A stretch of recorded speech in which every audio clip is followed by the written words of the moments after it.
നിയമസഭയിലേക്കുള്ള account തുറക്കുക എന്നുള്ളത് മാത്രമല്ല ബി ജെ പിയുടെ ലക്ഷ്യം, ശക്തി തെളിയിക്കുക എന്നുള്ളത് കൂടിയാണ്. 35ഓളം എ ക്ലാസ് മണ്ഡലങ്ങൾ പ്രഖ്യാപിച്ചുകൊണ്ട് പ്രചരണം തുടങ്ങിയ ബി ജെ പിക്ക് എക്സിറ്റ് പോളുകൾ ഇപ്പോൾ പറയുന്നത് 0 മുതൽ 3 വരെയാണ്. 0 എന്നർത്ഥമാക്കുന്നത് അക്കൗണ്ട് തുറക്കില്ല എന്നല്ല. കേരളത്തിൽ അക്കൗണ്ട് തുറക്കും എന്ന് തന്നെയാണ് എല്ലാ എക്സിറ്റ് പോൾ സർവേകളും ബി ജെ പിയെ കുറിച്ച് പറയുന്നത്. പക്ഷേ എത്ര സീറ്റ് വരെ എത്താം? ബഹുഭൂരിപക്ഷം എക്സിറ്റ് പോളുകളും ബി ജെ പിക്ക് പ്രവചിക്കുന്നത് 3 സീറ്റുകൾ വരെയാണ്. ബി ജെ പിക്ക് 12 സീറ്റ് വരെ പറഞ്ഞ എക്സിറ്റ് പോൾ സർവേകളുണ്ട്.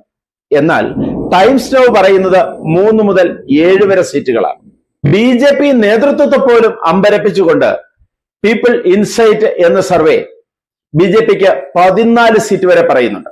ആ 14 സീറ്റ് പറയുന്നതിന് അവർ പറയുന്ന കാരണങ്ങൾ ശരിയുമാണ്.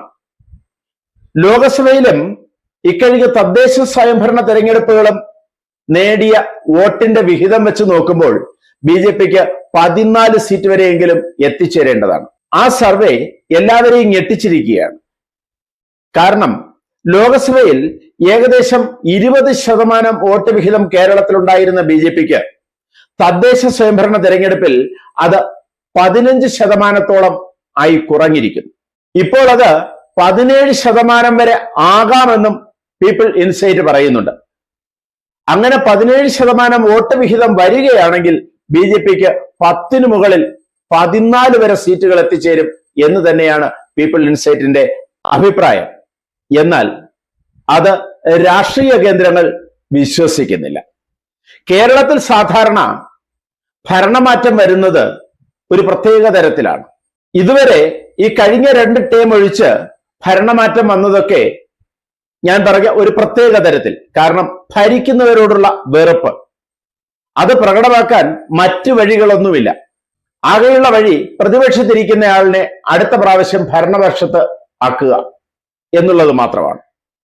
വീണ്ടും അവരെ മടുക്കുമ്പോൾ അപ്പോൾ പ്രതിപക്ഷത്തിരിക്കുന്നയാളിനെ ഭരണപക്ഷത്താക്കുക.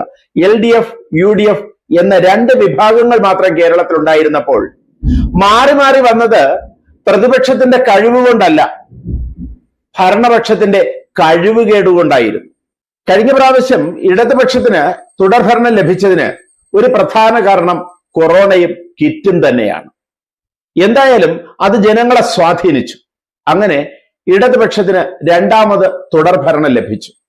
ഇപ്പോൾ ചെറുതായെങ്കിലും മാറി ചിന്തിക്കുന്നതിന് 3ാമതൊരു മുന്നണി ഉണ്ടായപ്പോൾ ബി ജെ പിക്ക് 3